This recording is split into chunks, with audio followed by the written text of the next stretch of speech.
Adhrucia Apana is crushing it in Hollywood right now, making a major name for herself as a producer. But success wasn't handed to her. It's not because she grew up in LA. When I went to India, it was like I wasn't Indian enough. And my American friends, it's like, you're not American enough. It's not because she had every opportunity handed to her. Because I wanted to be a development producer, and I got told by a lot of people, like, you can't just become a development producer. As someone who's worked with Randy Jackson, Tom Hardy, Barry Levinson, and more, Adhrucia told me the number one common trait of the most successful people in Hollywood, and it's probably not what you think. It's not talent. You know, it's not connections. It's not who their grandfathers are. It's simply... We recorded this episode in the middle of the writer strikes. In spite of all of the uncertainty, Adhrucia had this sort of calm confidence that everything was going to be okay. Worst comes to worst, I will go back to Ohio and I will become a millionaire by the end of the year. Then I'm going to go make my own motherfucking movie. What's going on, everybody? Welcome back to another episode of Travis Makes Friends podcast. Today, I am making friends with Adhrucia Apana. Adhrucia, welcome to the show. Hey, Travis. How are you doing? I am doing all right. You know, I'm doing better now that I'm drinking this energy drink that we were talking about for like 10 minutes before. I want one. You didn't bring me one. I know. Had I known, I would have stocked the entire place with some ghosts. Listen, addicted to caffeine. It's my one vice. Yeah, right. Yeah. I try to stay away from the vices. Yeah. But caffeine has my heart and she won't let go. You know, it's difficult. It's difficult. Every once in a while, I try to do just like a little fast to like reset the tolerance. Yeah, you know? Me too. Because sometimes it gets ridiculous. Mm-hmm. Sometimes it's like, I think I had like 400 milligrams of caffeine today, and that's probably not good. I think the redeeming thing is that when I do the fast, I am able to get back to like a cup of coffee. Right, exactly. So I know it's doable. I don't have a full addiction. But, you know, when you got to cut it off every once in a while just to make sure that you still have control over it. For sure. Yeah. For sure. But I think, at least the illusion of control. Everyone hits that 3 o'clock slump where they're like, damn, I still got a whole workday. Right, exactly. And that is what the energy drink was created for, guys. Yeah, when you're up at 5:30 and then you realize it's 3 o'clock and you eat lunch, you know, if you can get in lunch at like 2, and then all of a sudden you're like, I need to sleep or I need a ghost or some coffee or something. Yeah. What's your go-to energy drink? Oh, man, I'm like afraid to say. It's confession time. It's confession time. Okay, so if I have my way, Honey Badger, because it's the only clean I've never heard of energy drink, meaning it is sweetened with stevia and monk fruit, I believe. There's only like 2 or 3 in the market. So if I have my way, Honey Badger. Also, if anyone missed like the Honey Badger viral moment, it changed my life. So it was good branding on their part. I was a Honey Badger for Halloween one year. Like, I love the Honey Badger. But if it's in a crunch moment, nothing hits you like a Celsius. Yeah. I have an entire fridge packed full of Celsius. I don't know what they put in there. I need to get them to sponsor this show. There's something extra in those Celsiuses, right? Like, I've had all the power drinks. Mm-hmm. There's something extra in Celsius. Yeah, and they figured out the taste too, because that was the thing. I used to drink Bangs, and then Bangs. Yeah, back in the day when those were really big. Yeah, I think they just got acquired. Actually, I think Monster just bought them. They're still big in like the EDM communities, I think, or like the dance. That makes sense. Well, because they're 300 milligrams of caffeine, which is still even more than any of the other ones. I think these are 200. More than any Celsius or 200. Yeah, right. At one point, for sure. Yeah, exactly. But even those ones, like I drank those. They just like it still had kind of like that syrupy. Strong syrupy taste, you know? And like I feel like Celsius is not that way. Yeah, and I think it's something to do with the B vitamins and the extra stuff they put in for your metabolism. I can't remember exactly, taurine or whatever. There's something extra thermogenic that like effect. kicks there. Yeah. Note to audience, Travis and I are clean human beings. We just really like our energy drinks. Everybody's got a vice. And I think that's one of the better vices to choose, you know? Like that or heroin, I'm going to probably pick caffeine most of the time. Yeah, I get that. Probably most of the time. I get that. Me too. Well, listen, Adhrucia, I know that you're super busy, and I'm grateful you took the time to come on the show. I had to make friends with Travis. Yes. That's the reason we're here. I'm here to make friends. Yes. It's working. It's working. The trap is working.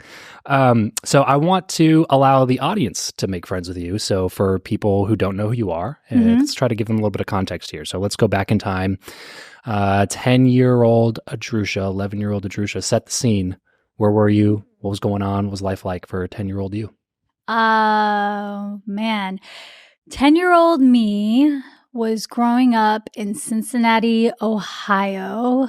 I had lived in Seattle and was born in Ann Arbor, Michigan. Wow, you guys moved around a lot. I'm a first-generation immigrant, or a first-generation child of immigrants. Okay. I'm South Asian, and I'm the first child. So I, at 10 years old, had been gifted the gift of incredible imagination because we've spent a lot of time out of the country in different parts of the world, and I got to see kind of how the rest of the world lived. And within that, I'd fallen in love with storytelling and art, theater, music, and really I'd fallen in love with it because for me, when I traveled abroad and I was with kids from different socioeconomic backgrounds and different cultural backgrounds, our only commonality was the books we read, the music we listened to, and the TV shows. And so it became like a love language. Yeah. It was like my way to relate with the world. 'Cause I think when you're really little and you get exposed to like different cultures and especially different socioeconomic backgrounds, you really struggle to try to find like a common thing that helps you with your own identity. Sure. So 10-year-old me was talking to my walls and all my movie posters and making up stories. We had really restricted TV growing up. We had to like highlight what we wanted to watch, and then we had to like do chores to highlight what you want, like in the you're a TV guide or something. Yeah. And you would highlight what you wanted to watch, and then you had to do your chores or your homework. 10, we didn't have homework, but chores to be able to do it. For all you TikTokers out there, the TV guide was an actual little book that got shipped to your house, and it showed you what programs were being played on what channels on your television. Okay? Yeah. Just to clarify. Yeah. So we used to have to like pre-pick what we wanted to watch and then watch it at that time. At that time. And at that time channel. only. Yes. Yeah. And watch the actual commercials. The only loophole is if you woke up Saturday or Sunday before your parents and you got that cartoon hour. Saturday morning cartoons, baby. Yeah. Saturday morning on WB. I would get up at like 6, 7 a.m. on a Saturday. Kids WB. Yeah. Those were the shows. Adventures of Jackie Chan and oh man, what was the Pinky and the Brain? Did you ever watch that one? Yeah. We were also Roadrunners families. We had a lot of Roadrunners, old Roadrunners. But yeah, so the 10-year-old me knew exactly what I wanted to do. I wanted to tell stories for a living, and really it just took a lot of time to get back to that. But did you know what that meant? Like tell stories for a living, like that could be so many things. And it still can be so many things. I think that's the beauty of it. I think that I just knew that I really expressed myself through being able to understand other people through characters and through stories and through music. And I had a huge imagination because we did have such restricted access to TV and entertainment. We traveled so much. I spent a lot of time as the oldest child by myself, just like making up worlds off of the books my parents had read to me and the TV shows I had seen and like what could those worlds be. And so I think like my 10-year-old self like just knew I wanted to be a storyteller of some sorts. Either I was creating them or I was making them up or I was acting in them or I was performing them or I was making my little sister perform in them. Right. So it's kind of funny when you look at life because I think that a lot of people, if they would strip down to what their childhood was, would realize that their passion was sitting right in front of them. And then you add on the layers, I think, of societal expectations, pressure, what your parents expect, what the schools expect. I have great parents, but what your friends expect, what the world tells you is possible. And most of us, if not all of us, get lost somewhere on that train because now we're listening to others. We're not listening to our true self. So I would be surprised if many people don't have this story where they just, if they really think about it, they knew so clearly what their passion was. Yeah, you know what's interesting about that is that when you're that age, you express every part of yourself because that's what kids do. right? I have a 4-year-old and my daughter's almost 3. So 4-year-old and a 2-year-old, she's almost 3. And they have no problem expressing exactly what they want in exactly the way that they want it at any given time. Doesn't matter if we're in public, if we're in a place where you shouldn't be yelling. It doesn't matter. None of it matters. They're only there to express exactly how they feel and what they want and what they desire. And then parents, in this case me, society, culture, everything starts changing and shifting them into becoming this, this combination of what everybody thinks you should be. And I think the tragedy is that most people never take the time as a young adult in their 20s to reconnect with who they are. Yeah. And they only continue to push forward the agenda that was forced onto them rather than going and trying to spend time with themselves a little bit more. If you can't be by yourself for any length of time, there's a problem with that. Yep. It's because you don't have a relationship with you, and it's probably bleeding over into all of your other relationships as well. Like if you look at all the most important relationships in your life and you have issues with almost all of them at any given time, the problem is probably staring back at you in the mirror. Yeah, 100%. Because you cannot have great relationships if you don't have a great relationship with yourself first. Absolutely. And if you don't know who you are, how do you know who to connect with that has common interests? Or how do you find somebody with shared values if you don't even know what yours are? You're just kind of floating and letting life put people in your life, and you don't even know if those people are there for you, or if they should be there, or if you should replace them with other people. 100%. Like, you don't know any of that stuff because you don't even know who you are, what you're doing. I got really lucky in a weird cosmic way that life just kept smacking me across the face every time I'd kind of divert and try to move into something else. Yeah. In various different ways, would just keep smacking me and being like, pay attention. Yeah. I'm pulling you back here. Pay attention. I'm pulling you back here. Yeah. So even at that time, it wasn't a conscious part of my growth journey. It was something that I kind of like, it was like I couldn't get rid of this piece of me that had become a storyteller. So I actually went to film school and got a film certificate right after high school, at the end of high school, right after high school in New Zealand. I thought I wanted to be... What did you say, New Zealand? Yeah, I thought I wanted to be a tree hugger cinematographer, or director. Thought I wanted to like make National Geographic videos, and they have a great... New Zealand's known for their ecology and their unique ecology. And so I'd gone down there to study dual like ecology and then get a photojournalism and a film certificate. That's wild. So you went from middle of the U.S. You were still in Cincinnati when you graduated? Yeah. So you went from Cincinnati right after high school, didn't go to college. You went directly to New Zealand to do this. What did your parents think of that? I mean, it wasn't as wild for me because, again, I have parents from India. Okay. So they had been taking me to India every second year since I was a kid for either the full summer or the full winter. And they both went to engineering college at India. That was International Engineering College, a very famous, well-known one. And their classmates were kind of all around the world. So even when they were just new parents and, struggling to create their lives in the United States, they made sure that every time we took an international trip, we stopped in a different country.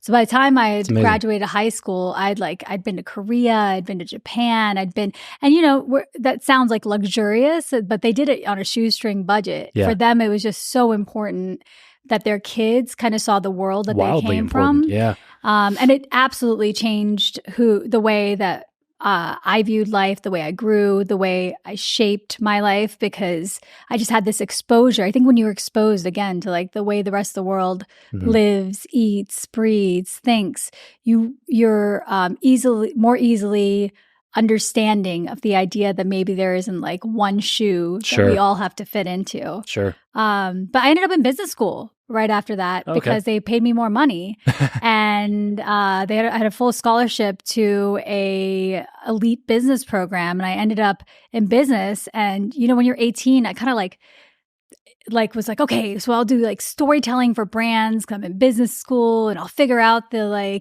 storytelling part later. You're just kind of putting pieces together, and of course, with college educations, money's involved, so you're really trying to put pieces together. Yeah. And I was really accelerating in that program, and I had gotten like the top internship. I went to work for Versace in New York as an intern, and I was just like so so busy winning that I almost lost like what my purpose was. And I woke up 4 years into the 5-year program and was like, what am I doing with my life? Like, none of this is anything that had to do with any of my dreams.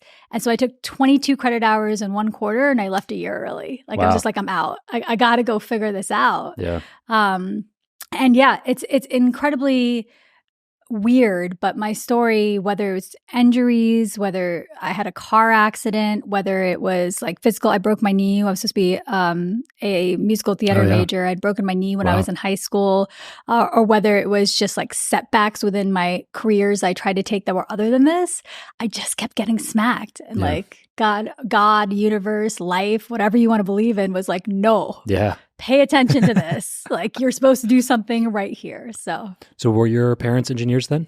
Is that what they ended up doing? They both went to college, engineering college, and then they went and got their my dad got his master's from Michigan, and he became a professor and then a management consultant. And my mother, was a mom and then went back and got her doctorate afterwards. And Wow. And so they both were in international business, international relations, and they still have a massive consulting company. Wow, that's awesome. Have you noticed a difference between people that you've met who were like, 7th generation here versus immigrant families in terms of like work ethic? Yeah.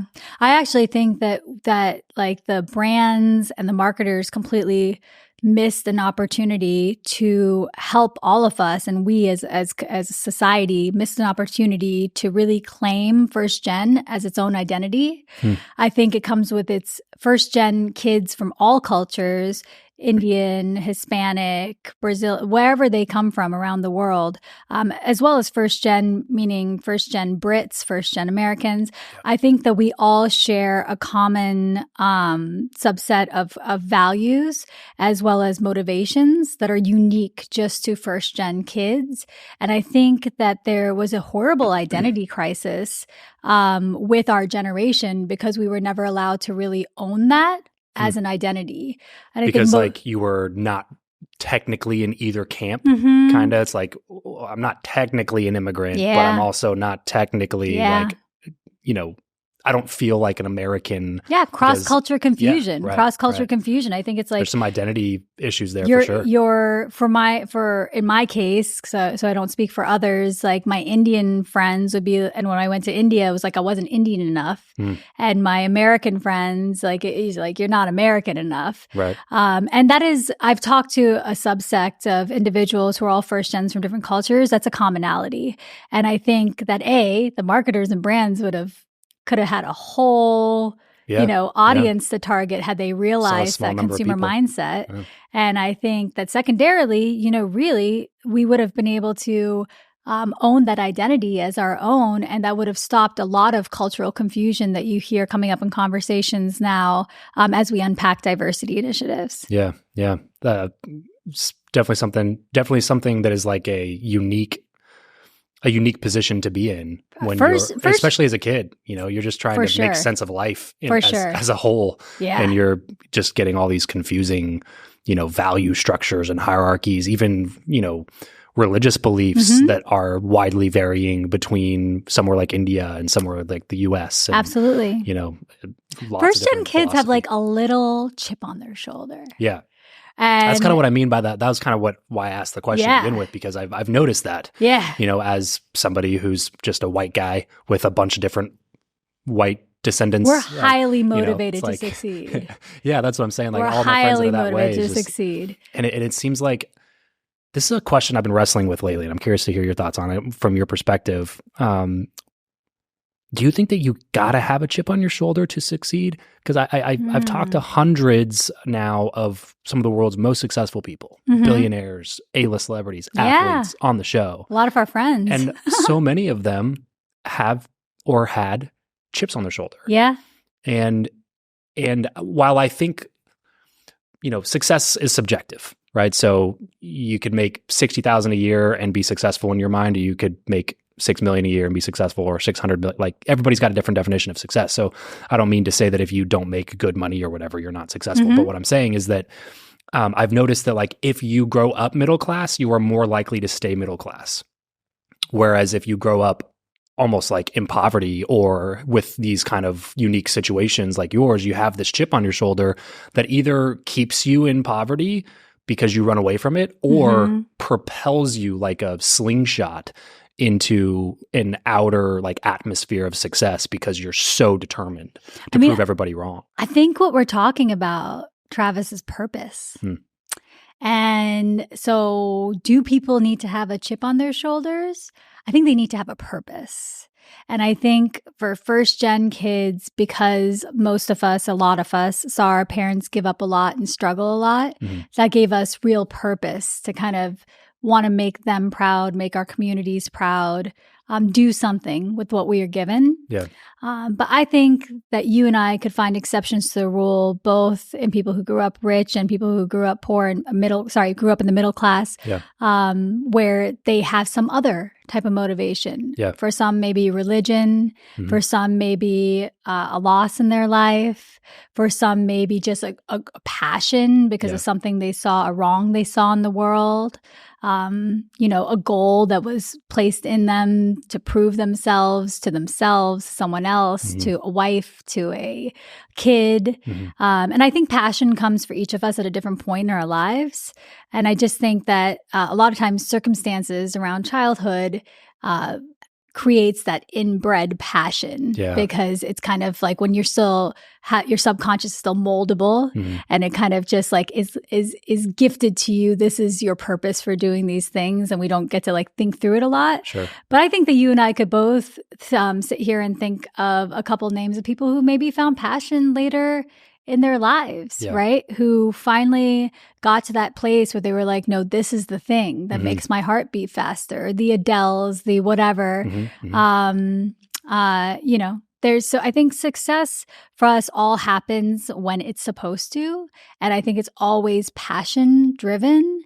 And I think some of us are lucky to have our passion driver kind of flagged for us early in life. Yeah, sure. And some of us... that would be a big difference. Yeah, some of us find it later on. But first-gen kids specifically, it's about family and it's about community. And so that's something that just kind of we live with when we're younger. And that's why I think they're more motivated than a lot of people.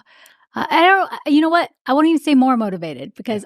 Again, like we know, you and I know people who are very motivated on first-gen kids, but I think that it's not exclusive, but I think that it's like if you take like a group of 100 from each group, like a higher percentage of first-gen immigrants are going to be that way. Yeah. But anyway, okay, so that was just an aside. I love the aside. Let's go. Back to the story. New Zealand. I have been to, I don't know, 30-something countries at this point. New Zealand has to be top 3 in terms of just sheer beauty 1,000% of the country. How did you enjoy your time there? Oh my gosh, I loved it. New Zealand, when you bite a fruit, like a piece of organic fruit in New Zealand, it tastes different than anywhere in the world. And didn't become an ecologist, but I would assume it has something to do with it just being so far away from everything else. Yeah. And it having kind of, from what I studied when I was there, a closed kind of environment for its own local ecology. Citizen, But yeah, it's insane. It's like untouched country. Yeah, it's weird, right? Yeah. It's like when you're there, it's like everybody knows this place exists, right? Like, why are there not more people here? If you go to New Zealand, you got a street luge. Did you street luge? I didn't street luge, no. What? I didn't. You got a street luge. You got to eat some organic fruits for sure, because you'll never taste that ever again. And you've got to go to the sulfur spas. Did you go to the sulfur spas? Yes, we did do that. We did. Yep, saw some bats out there. Those are really cool. These natural hot springs. But yeah, really. We went to Hobbiton because I'm a big Lord of the Rings fan. So that was beautiful. Amazing. Beautiful. And then you can get for anybody that likes Lord of the Rings and The Hobbit like I do, you can actually get a drink in the Green Dragon, like the tavern from the movie. That's so cool. So like they gave me like the, I was just like, oh, this is awesome. Enjoying a pint in the Green Dragon in Hobbiton. That's amazing. But yeah, we drove from Auckland, uh-huh. Northern New Zealand. We drove all the way down to, I think, Wellington. I think that's the southern part of the Northern Island, and then took a plane to the northern part of the Southern Island, and then drove from there down to, what's the spot? The city that, it's like one of the more popular cities. But Auckland? Auckland was... You were already in Auckland. Auckland, yeah. So we drove all the way down. This is where like they do a lot of bungee jumping, and I'm blanking on the name of the city. But anyway, that city, even though it's the one that's slipping my mind, was the one that we enjoyed the most, because it was just amazing, beautiful. Ice cream is really good there too. Random. It is. I don't know why. Really yeah. But New had a lot Zealand, of lamb. Lamb is very good. There was more. We saw more sheep on that trip than we saw people. I really hope that I find something to film in New Zealand soon, because I want to go back. And I 10 out of 10 recommend it for anybody who hasn't been. You got to go. You got to go. I definitely want to go back and spend some more time there. It's just so peaceful. And the people are amazing, super sweet, kind folks. Like it was incredible. We did family stays, like the whole thing. So we were fully integrated. And I love how they've really taken the time to integrate the cultures between the native Maori people and the New Zealanders that came in and settled New Zealand, and that there's still such a homage like to reverence, the natives and who they are and who they were in the culture, in the present day culture. That's really, beautiful to admirable. witness. Yeah. How long were you out there? Oh, I don't even remember how long the program was. We're talking about like months or years or weeks? No, it was like a half a year. So it was like the end. That's a good amount of time to see the summer. The country, though. Did you head over to Australia? I did. Okay. I did. We did go over to Australia. I have cousins in Australia. Oh, no way. Okay. So I've actually I guess that makes sense, though. Is Australia, do more Indian immigrants move to Australia than the U.S.? Do you know? I have no clue, but there are definitely a lot of them down there. Because it's right there. Yeah. It's so close. Yeah. And my cousins have lived there my entire life. So when I was a little kid, that was one of the places we stopped on the way to India. I saw pictures of me with like kangaroos the same size as me. So I've spent a lot of time in Australia, and it's another just a beautiful place. I hope we get to go down there and film too sometime soon. It's a cool country. / continent for sure. And then, I went to college. So yeah. And that was in... So I went to school out of Ohio, but it was a program that sent us around the world to study with some of the biggest companies. So my collegiate career was spent part-time in Europe, part-time in the US, and like with Nestle and Berlo Care and the Dutch National Bank. We studied with Audi, and we did basically different projects for each, and learned about their corporate culture. And it was a really cool collegiate experience, because that program specifically made sure that we had a lot of real world hands-on experience with corporations and companies, and it allowed me to kind of shape and understand the business world better than I think most that I found after we graduated. When I came out into the workforce, like I think that it definitely the hands-on experience creates a better playing field for you to enter the workforce. And so I'm really grateful for that, even though I did realize in my last year that I needed to get out and go and start doing some of the art in my life. So what was the first expression of that desire outside of being done with college? Yeah, I wish I could tell you that it was like this distinctive switchover, because that would have made my life easier. But it was much more of a walkabout. I was just kind of, as most kids are in their early 20s, like I was just kind of like, I'm going to put one foot in front of the other. I'm going to try to do these things that I'm super passionate about. But I had really been taxed with this conversation that many of us are taxed with in and around security, and the idea that like you need to do something practical while you chase your dreams. And I always found that such a like jarring and painful thing, right? Like even when I was a kid and I was like playing piano and practicing acting and singing all these things, and then you have to go study. Like I always felt very polarized by this idea that like that a lot of us grew up with, that you can't make money off your art. So you need to do something else to make sure that like go get your accounting degree in the world. And I'm also there's 3 girls in my family, and I'm also a product of the era of quote unquote feminism. And I think within that, you know, there was also a lot of, as a girl, you need to be able to stand on your own 2 feet. You, which is, you know, if you study female and male archetypes, it's kind of the, in terms of like what we are organically as feminine energy, it's kind of the opposite message, in terms of encouraging our artistic sides, our empathetic sides, etc. It was very much this like, you must go be girl boss too and do everything on your own. And that's no one's fault. I think that's where society was at that time. I think all of us kind of got that message. And so, you know, I was doing these jobs, consulting work. I was trained at a full business degree, like consulting work for firms that did branding for Gatorade, Crest toothpaste, Partners Hub here in LA that did Chick-fil-A and Walmart and all these other things. And then I would try to find a part of them that was also doing something that was like film and TV related. So when I was back home, that was trying to help my friend who was doing a big documentary with Pete Rose. When then I created a cooking show because I was doing the marketing for a restaurant bar nightclub that I was a part of, and I was like, oh, but I could like YouTube's big. I could make a cooking show. Say, what year was this? Like around I have no what idea. Year? I don't do time and I don't do age, so I have no idea what year this was. But at the beginning, it was like when YouTube was first starting to become big. I started my own YouTube show, and I was like the host, and I would cook with these chefs, and they'd teach me how to make their best dish, and so I just kept putting myself in content and creating because honestly, retrospectively, because I think I have to breathe.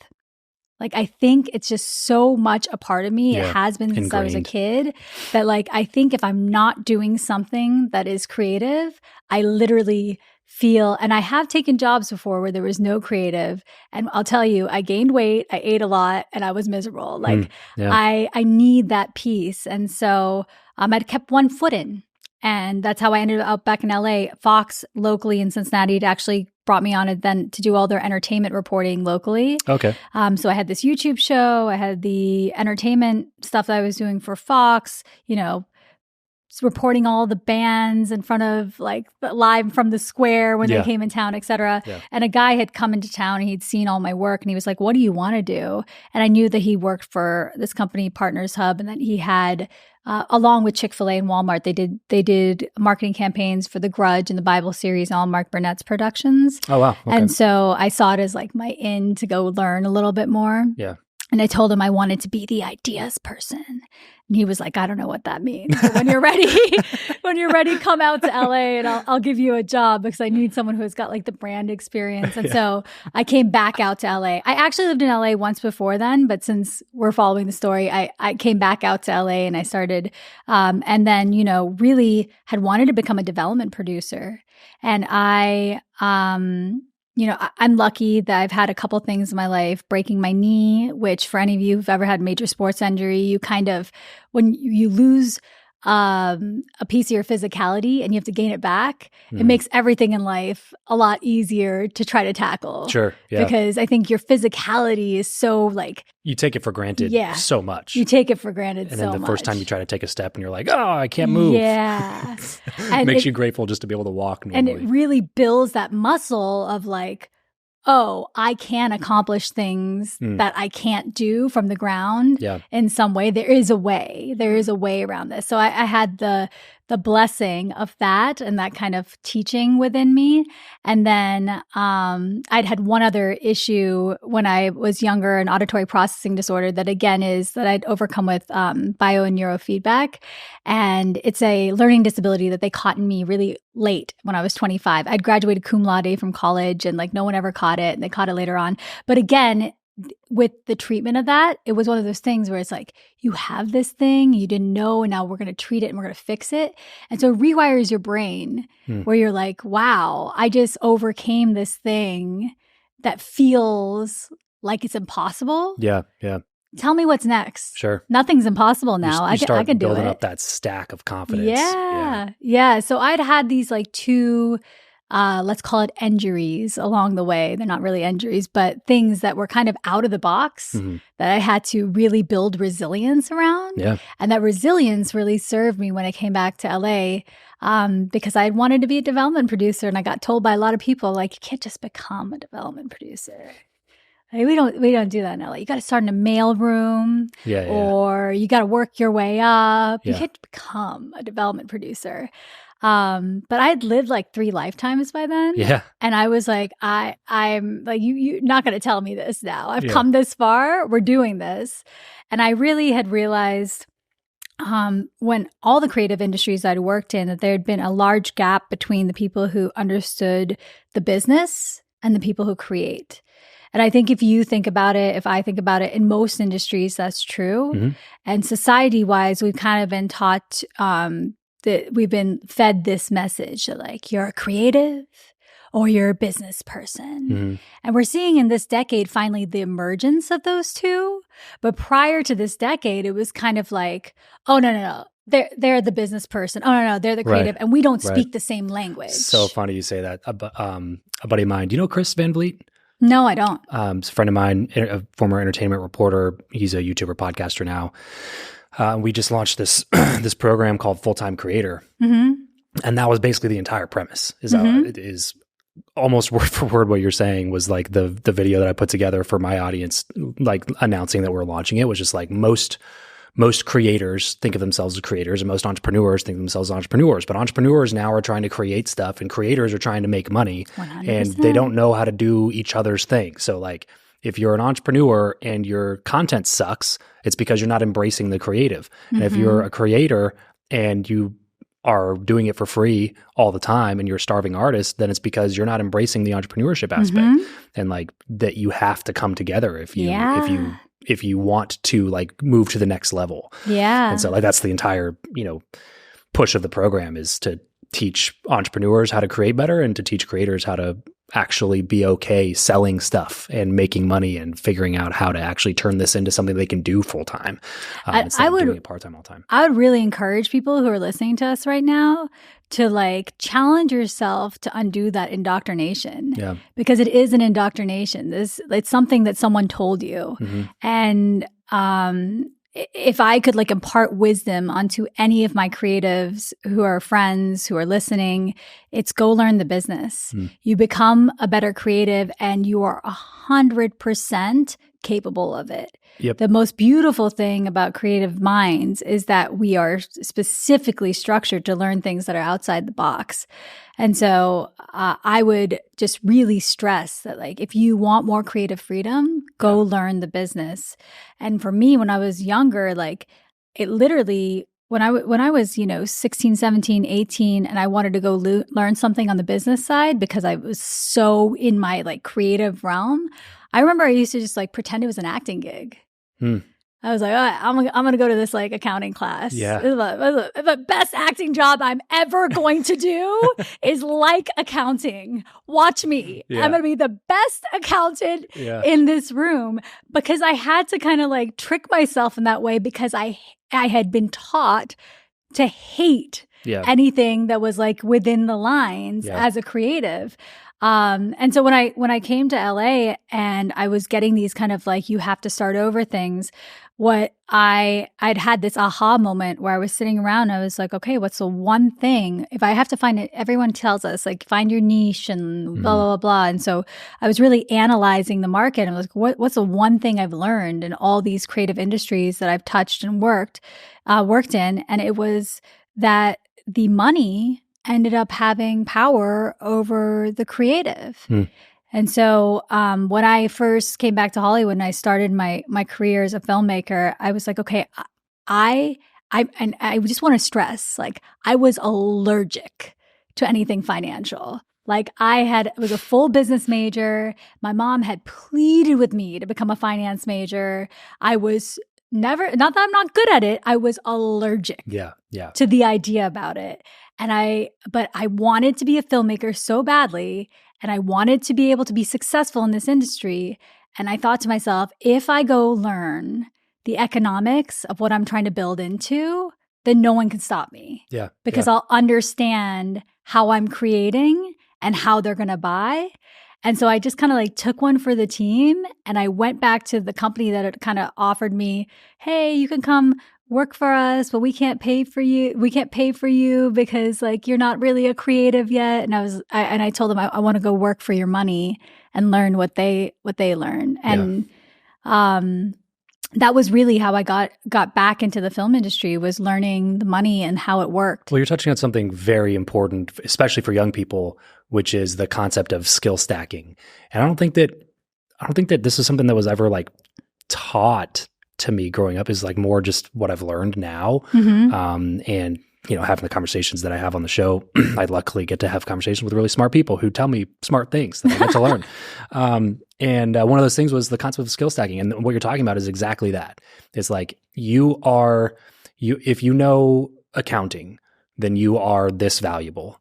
But then if you know accounting and sales, you're now this valuable. If you know accounting and sales and creative, now you're this valuable. Because like you said, like every new skill you stack on top of that makes each one of those skills infinitely more valuable.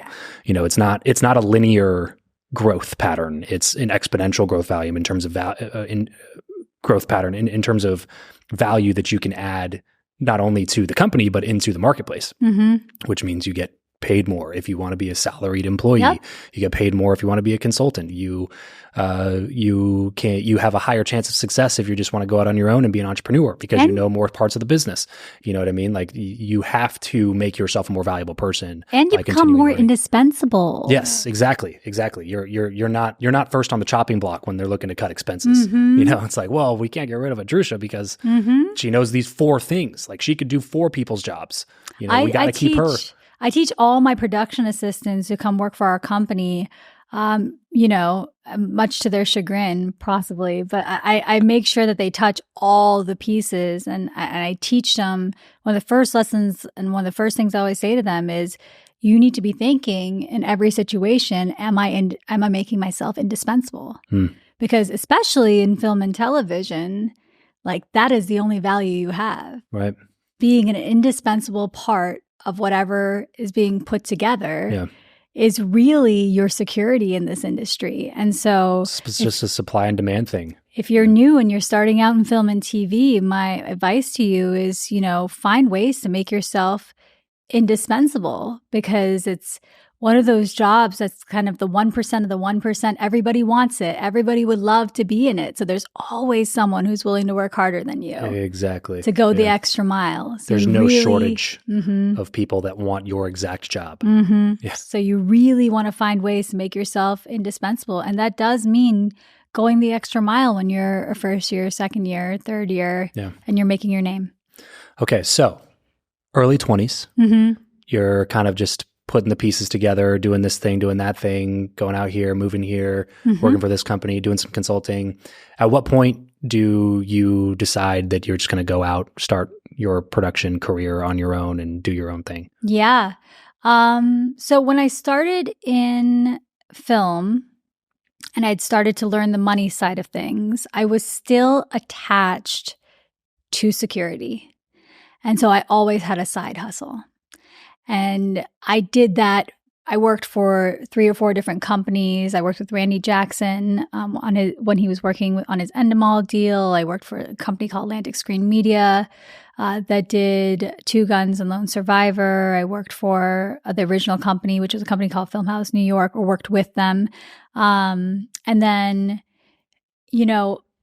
I did not have, to your point, I did not have true success as a filmmaker, as a producer in any part until I had an aha moment where I finally quit my side hustles. And went all in. For me, it happened, and I think that this is we can unpack this a little bit, but for me, it happened. I had a car wreck. Guy fell asleep at the wheel and almost killed me here in Los Angeles. And my car got flipped down the highway in the fire and got pulled out by using the jaws of life. Is that what it's called? Whatever it is, the whole thing. Yep. And I was injured. And so I had to like quit my one of my side hustle jobs at the time and the job at the film company and find something that was close by because I didn't have a car right away. And I was scared to drive, right? All the things that happen when you have a heinous car accident. Traumatic car accident. And so when I was healed from that, I went to find a new place because I'd been kind of staying with a friend who was taking care of me. I went to find a new place. And I misread an ad in whatever I was looking at for a room that was up in the hills. And I go to see the room that's up in the hills, and it's actually a mansion with like 5 rooms. And these kids who just graduated from Pepperdine are like renting out a room in this mansion. And I couldn't help but ask because they were the reason I'd mistaken the ad was because it was like a $5,000 or $3,000 room. It was expensive, and I thought it was a whole house. And I asked them like, what do you guys do? Because he's walking around, he's talking really fast, and he's like showing me the different rooms. He's like, everyone in here, like this is And I'm looking at this kid, like he couldn't be more than like 19, 20. And I'm just like, what on earth is this kid doing to possibly be renting out this mansion at $5,000 per room and whatever?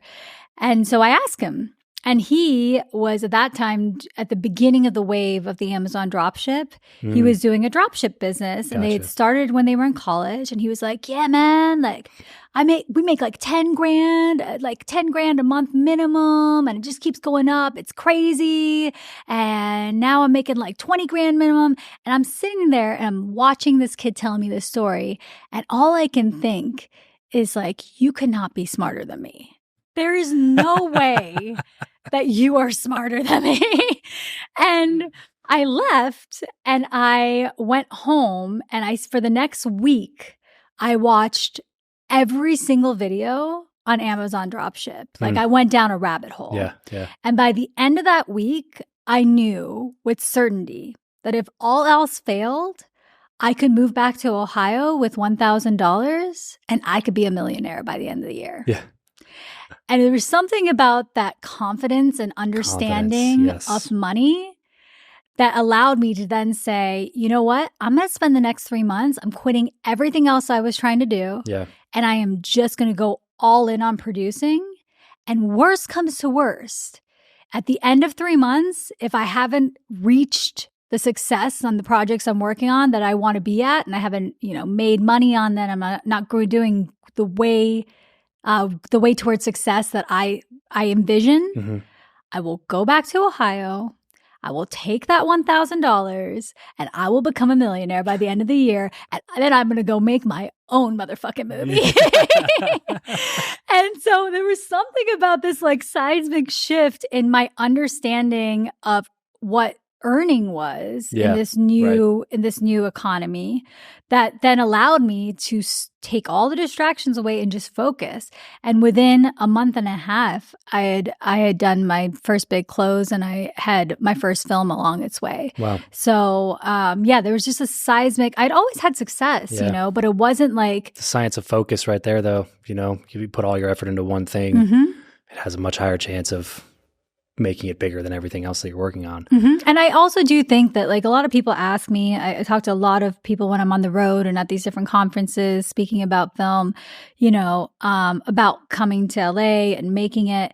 And I think the one thing in this industry that sets people apart, whether you're an actor, you're a singer, talent, or producer, the people who make it versus the people who don't, it's not talent.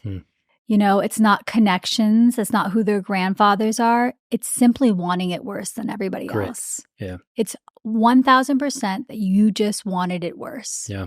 And that's crazy to think about in a world where we validate things with Oscars and talent, and everything seems kind of like up in the air. Ethereal, it seems their grandparent was. Their brother was. Everybody wants to have a reason why they're not successful.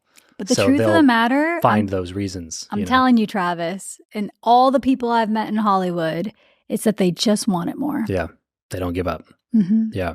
And you touched on something earlier too, that confidence piece to leave the side hustle, which brings me back to the skill stacking thing, or even if it's just one thing that you're really good at and it's not a bunch of other things. It's just like, that was the exact thing for me that got me to take the leap in doing everything that I do now with my software company and my agency and this podcast and everything that we're doing, was that I was looking at taking, I forget, it was some sort of a sales job.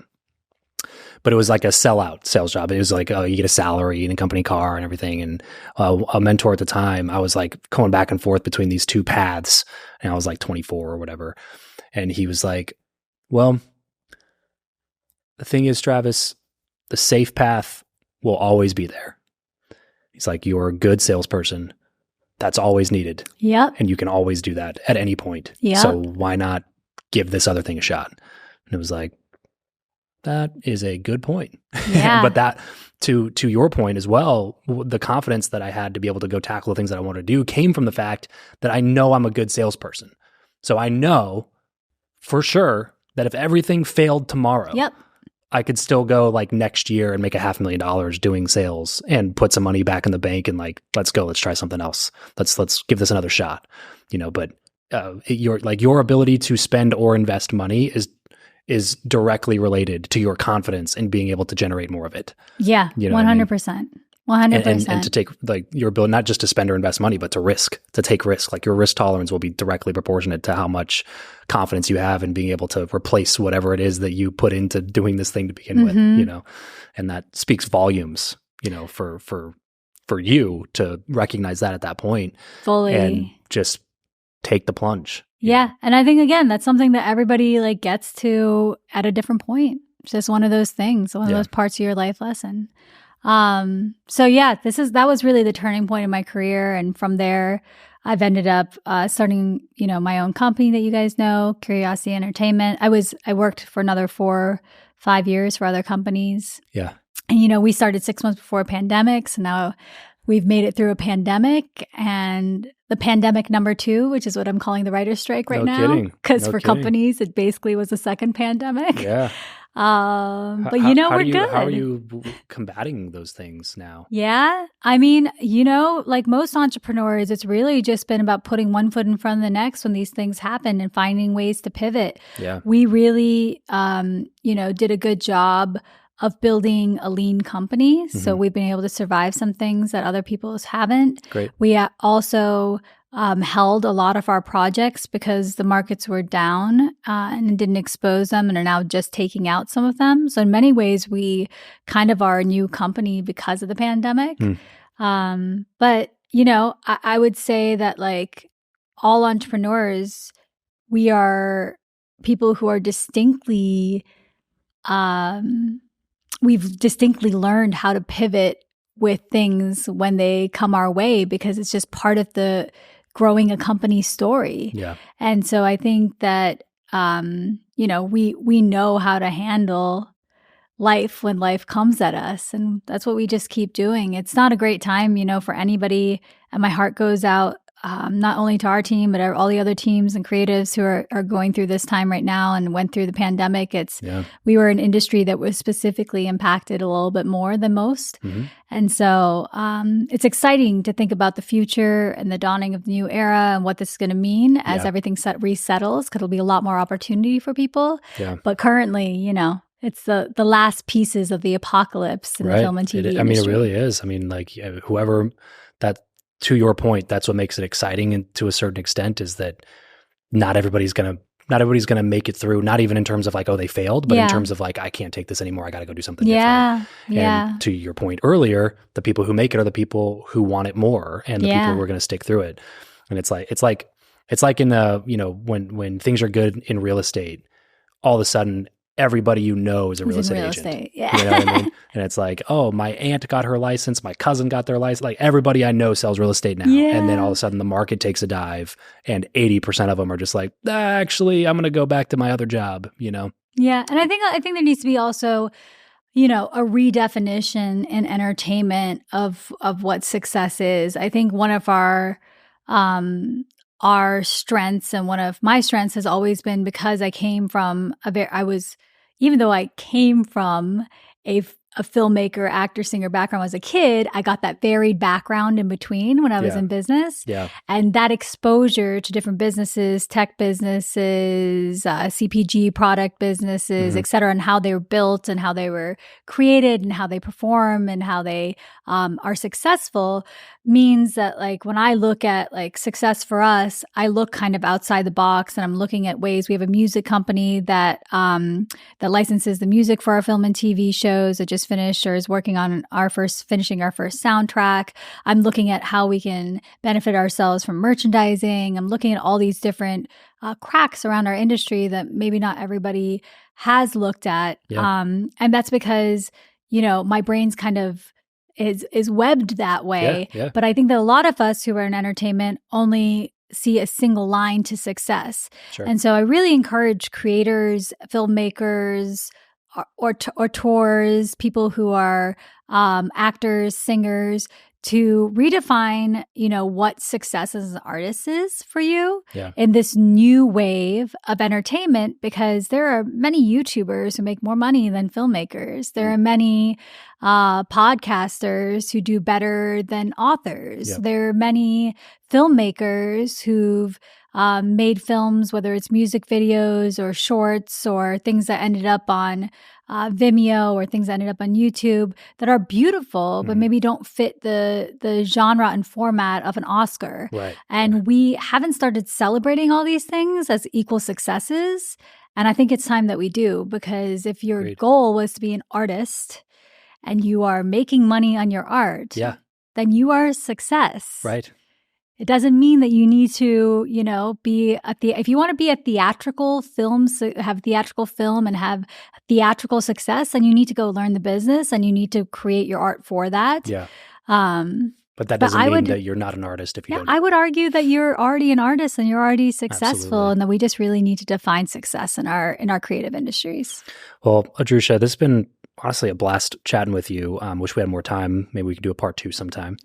Maybe next time you come out to Vegas, let me know. And we'll do a part 2, hang out a little bit. But before we take off, where should people go find out more of the stuff that you're working on? Yeah, sure.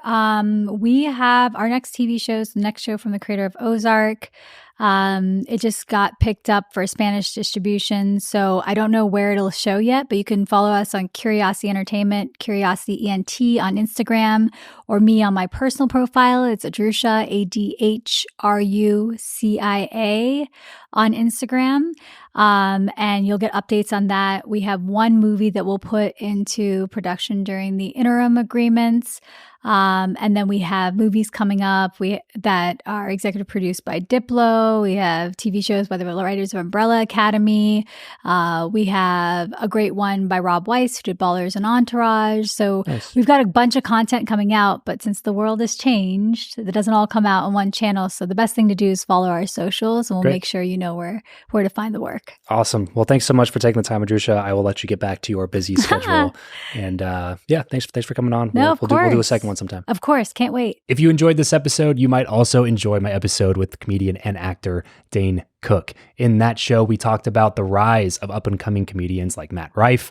We talked about how to bounce back from tragedy in your life. And if anybody knows about tragedy, Dane Cook experienced some crazy, crazy stuff. And then we also talked about his practical, tactical strategies and practices that he implements in his own life to deal with mental health. You're not going to want to miss that episode. It was one of my favorite conversations to date. So go ahead and check out that show with Dane Cook.